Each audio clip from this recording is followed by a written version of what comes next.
Kita hidup di akhir zaman, Mas. Orang lari dari ulama dan orang lari daripada ahli fikih. Fayabtalihimullahu bisalasati baliyat. Allah akan memukul umat akhir zaman yang tak mau dekat dengan ulama, nggak mau dengar hukum agama, dengan 3 bala bencana yang besar. Yang pertama, dicabut berkat kehidupan mereka. Nah, mungkin ini yang dimaksud umur umat ini sampai situ aja, 56 tahun lagi. Keberkatan dicabut. Yang kedua, wa yusallitullahu alaihim sultanan zalima, akan dikalungkan di leher mereka penguasa yang kejam. Yang ketiga, wa yakhrujuna minad dunya bighairi iman. Orang Islam tercabut dari dunia itu, keluar dari dunia, iman nggak ada. KTP Islam, di mana-mana ngaku Islam, tapi waktu mati iman tercabut, mati kafir. Apa ini yang dimaksud keterangan daripada syekh kita? Nanti kita renungi sama-sama. Saya ingin sampaikan satu hadis riwayat Imam Muslim, la taqumu sa'ah hatta ta'uda ardul arab murujan wa anhar. Tidak akan datang hari kiamat sampai nanti terjadi negeri Arab itu menjadi hijau dan penuh dengan sungai-sungai yang mengalir jernih. Ini hadis Muslim. Di dalam hadis Muslim yang lain, la taqumu sa'ah hatta la yabqa ala wajhil ardi man yaqulu Allahu Allah. Tidak akan datang hari kiamat selagi masih ada satu orang di dunia ini yang mengucap dengan mulutnya Allahu Allah, atau dalam hadis lain la ilaha. Sekarang masih ada 1,7 miliar orang Islam. Dalam hadis Muslim yang lain, la taqumu sa'ah illa ala syirarin nas. Tidak datang hari kiamat kecuali menimpa kafir-kafir aja. Kalau masih ada orang Islam, kiamat nggak datang. Sebab kiamat ini kata Quran syai'un azim, sesuatu yang dahsyat. Allah nggak rela orang beriman kena azab kiamat ini, azab besar. Kalau ibu-ibu punya anak bayi diletakkan di atas tempat tidur, dia lagi duduk-duduk di ruang tamu, tiba-tiba terjadi gempa, dia akan nomor satu apa yang dia lakukan? Masuk ke kamar mengambil anaknya, betul? Menyelamatkan anaknya. Sedahsyat apapun gempa bumi, udah berjatuhan pun genteng, dia akan tetap menyerbu anaknya, dipeluk, bawa keluar. Betul? Tapi hari kiamat enggak. Anak yang sedang disusui dibuang. Berapa dahsyatnya hari kiamat. Enggak terjadi di atas orang beriman, kata Nabi.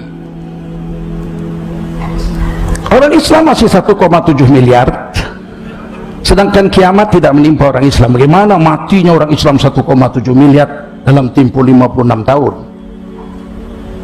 Agak susah kalau waktunya. Mungkin terjemahannya orang Islam yang soleh-soleh hilang. Tapi kalau masih ngucap Allah Allah, orang yang terakhir mati kata Nabi di padang Arafah. Orang beriman yang hanya tahu Allah Allah, nggak tahu lagi syariat Islam. Ini Syarah Nawawi, Imam Nawawi menjelaskan. Dia udah nggak tahu sholat, udah nggak tahu puasa, udah nggak tahu syariat Islam. Dia cuma taunya ya Allah, ya Allah, ya Allah, ya Allah. Kalau kaget ya Allah, kalau heran ya Allah, kalau sedih ya Allah. Hanya taunya ya Allah aja.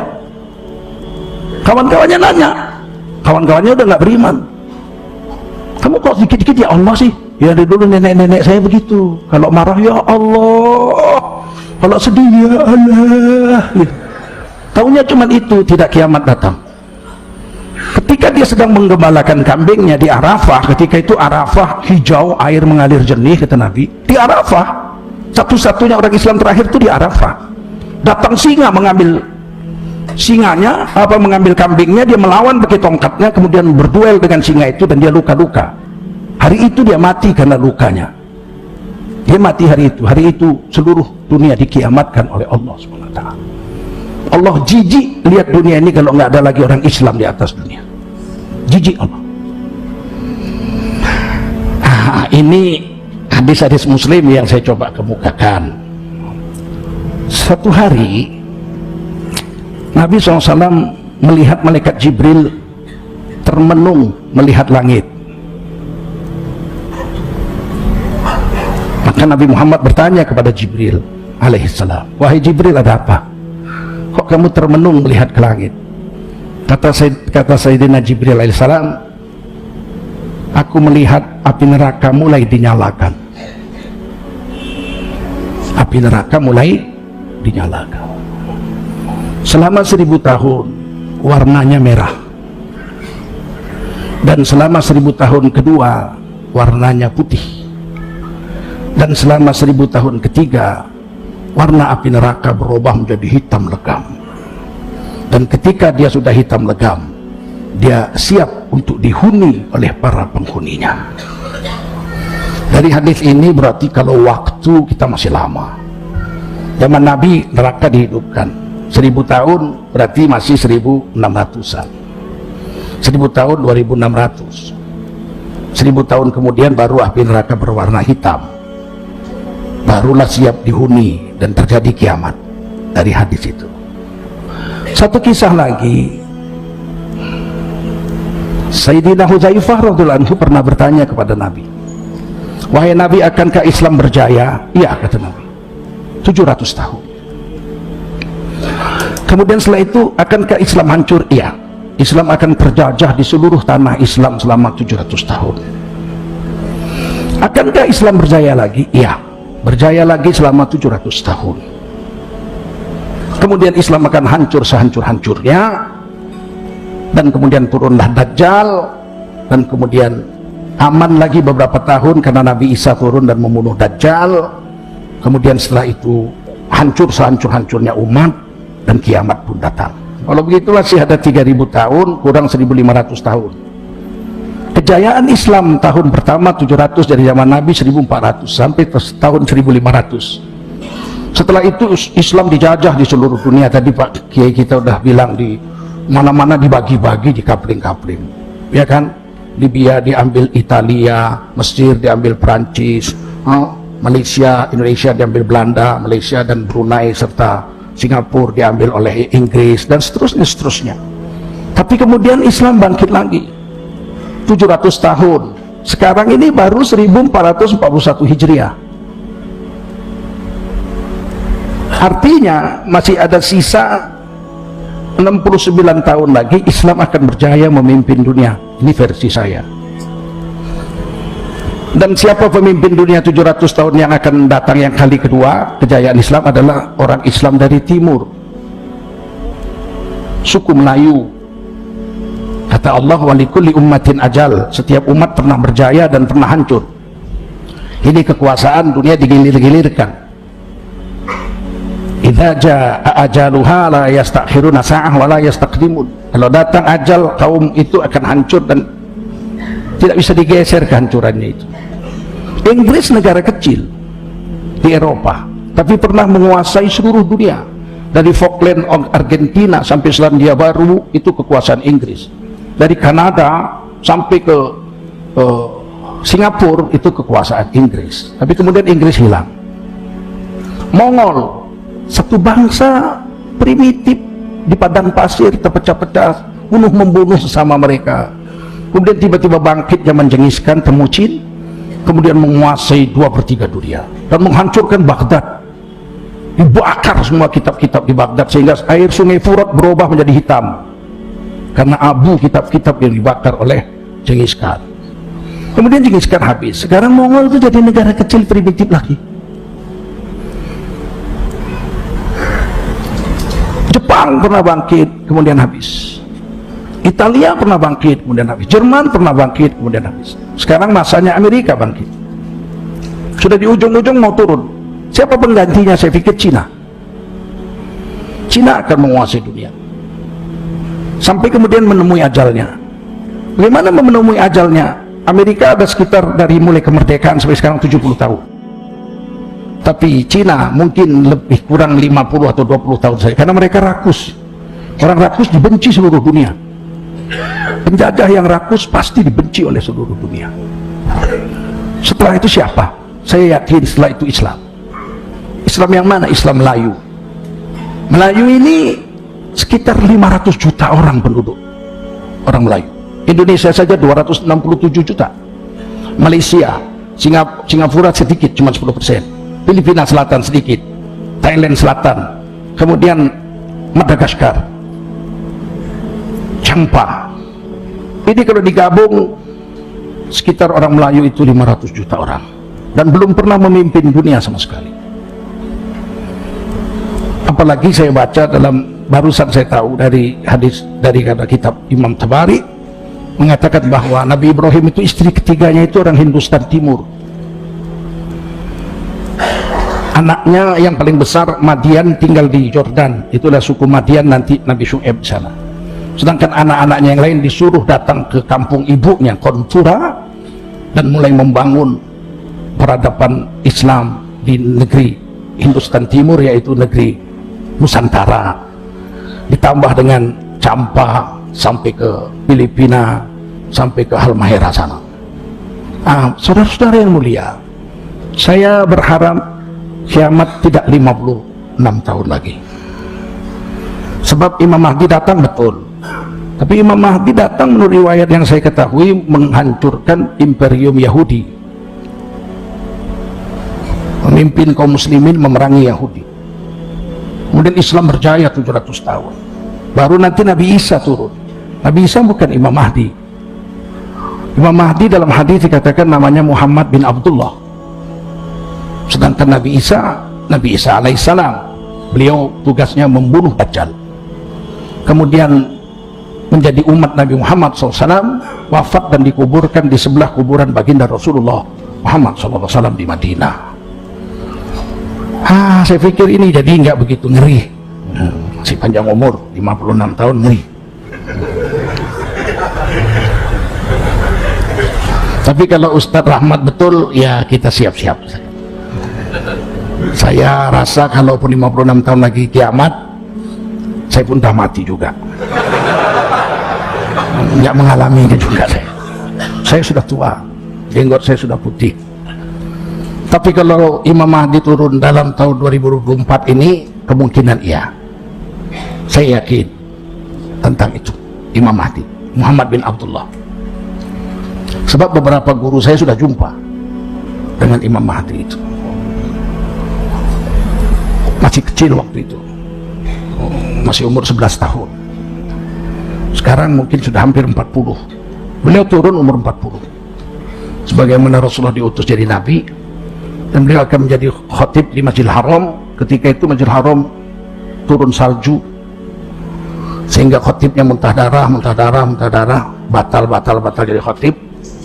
Maka orang yang ke-40-nya menggantikan adalah Muhammad bin Abdullah, Imam Mahdi yang akan memimpin kita memerangi Yahudi. Dan Yahudi ini nanti sembunyi di belakang pohon, sembunyi di belakang tembok pun tembok akan bicara. Sembunyi Yahudi di belakang batu, batu akan bicara. Ya Abdullah, ini warok Yahud. Abdullah, di belakangku ini ada Yahudi, bunuh aja. Hanya satu yang bisa yang mau menyelamatkan Yahudi, yaitu pohon Horkot, pohon pinus, pohonnya orang Nasrani. Saya memikirkan kalau memang pohon Horkot sembunyi di situ, wallahu alam. Tapi mungkin arti kiasannya yang mau berjuang menyelamatkan Yahudi adalah orang-orang Nasrani, orang-orang Kristen. Cina nggak mau menolong Yahudi, mereka nolong dirinya sendiri. Oleh karena itu musuh kita nanti Yahudi, dan pasti kita berperang dengan Nasrani karena mereka membela Yahudi. Kemudian apalagi yang ingin saya sampaikan, bahwa ketika Yahudi habis juga, terbunuh di bawah pimpinan Imam Mahdi abad sekarang ini, berarti Islam akan berjaya 700 tahun, karena yang menghancurkan Islam seluruhnya Yahudi. Apa-apa ceritanya Yahudi semua, nyanyi-nyanyi supaya orang Islam nggak sholat, nggak zikir, Yahudi juga. Menghalalkan riba, Yahudi juga. Bank-bank itu semua Yahudi yang buat.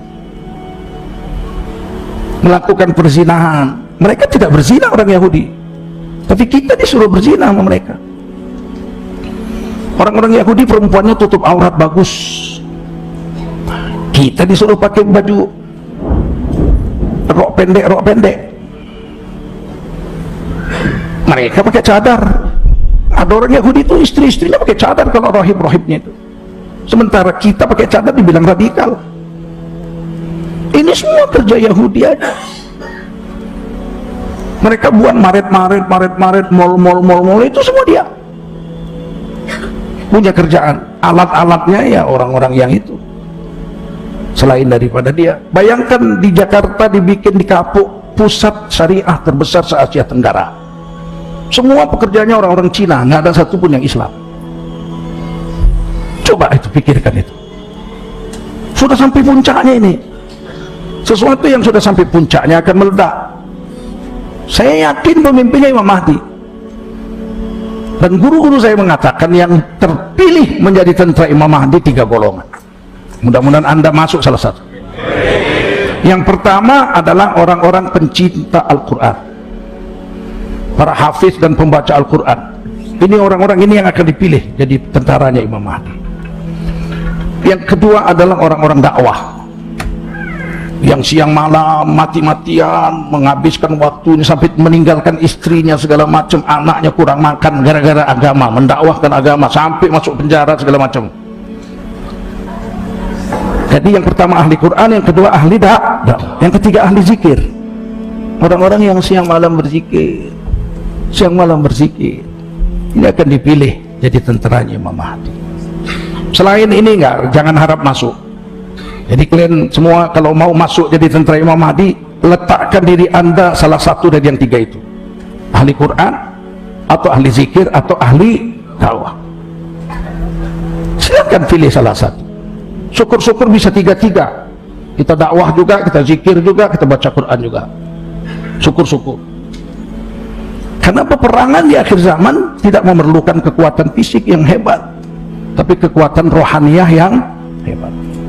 Ketika kami dulu masih muda, kami sempat singgah di Afghanistan dalam perjalanan darat naik haji.